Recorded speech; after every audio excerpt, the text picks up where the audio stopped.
Hello everyone. In the previous videos we discussed about the DC bridges. Now here in this video we'll be discussing about the different type of AC bridges. So mainly we'll be discussing on the capacitance comparison bridge and the inductance comparison bridge. Okay. At first we'll be looking after what is the actual basic difference between AC and DC bridge here. So we have discussed about the DC bridge. Now we'll be discussing about the AC bridge. Okay. So this is the AC bridge, similar which is look like a DC bridge.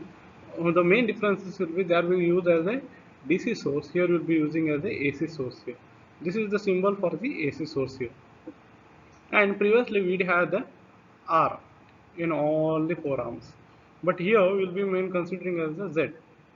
What is the difference? If only R is present in the arms, that time we call it as a resistance. If Z is present, so it might be resistance might be accompanied with the inductance or capacitance. Also, resistance with inductance and capacitance. So all this, if any presence of any of the inductance or capacitance presents, so that time we denote it as a impedances. Okay, here Z1, Z2, Z3, Z4, and here instead of we using a galvanometer, we'll be using as a headphone. Okay, this is as an example what we use as a earphones we say. So usually impedances at the AF and RF, audio frequency and radio frequency, are commonly determined by the means of Wilson bridge. Here it is similar as I said, whatever the, but what are the difference? You know exact AC and DC bridges. When bridge is balanced in the AC, so it is denoted by Z1 by Z3. Z1 by Z3 is equals to Z2 by Z4. Here Z1, Z2, Z3 and Z4 are vectors complex quantities. What does that mean? Usually it has a phase angles.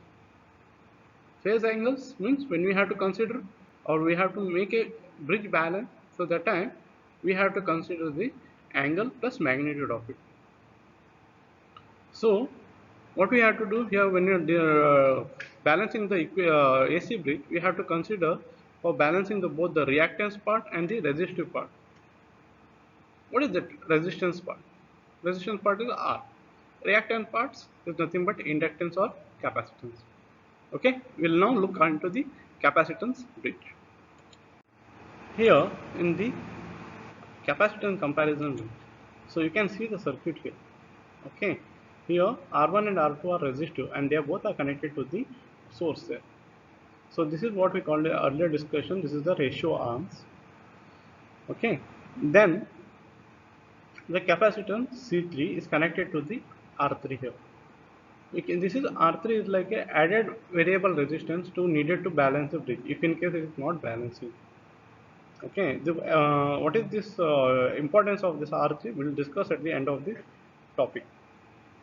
So you can see here the C3 and R3 are connected to in series, and this arrow mark is available in the R3.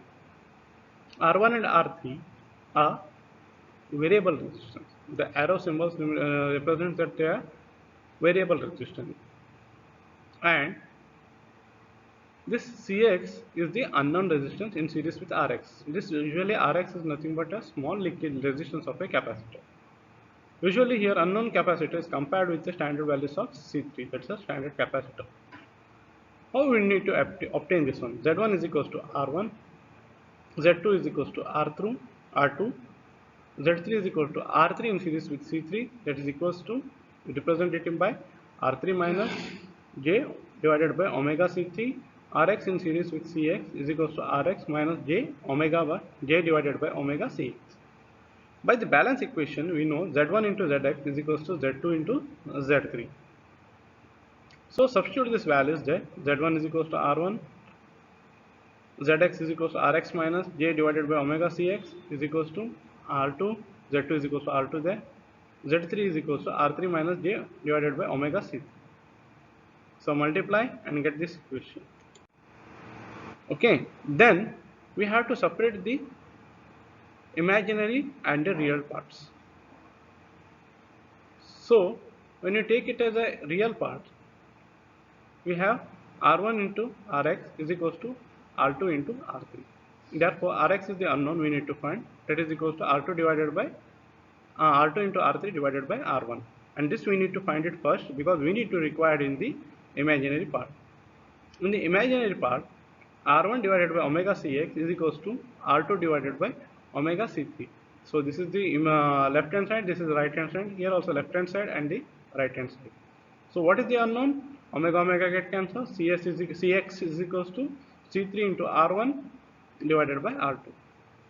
So from here in the reactance value, that is when you are balancing the reactance, we need not require R3.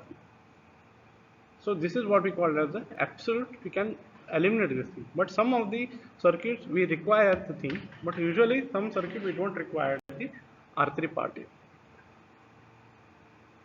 Okay, this is what the capacitance comparison bridge is all about. Next is the inductance comparison bridge. What is the difference here? Instead of capacitance, we are using inductance. So here we need not derive. So what we have derived from the previous part, that only we will be using here. Here also is the same procedure. Z1 into Zx is equal to Z2, Z3 balance equation. Instead of Cx, we will be using Lx. So usually we can remember Lx is equals to L3 into R2 divided by R1. The adjacent side divided by opposite side. Okay. Then Rx is equals to the same procedure. R3 into R2 divided by R1. R2 is chosen as the inductive balance control and R3 is the resistance based balance control.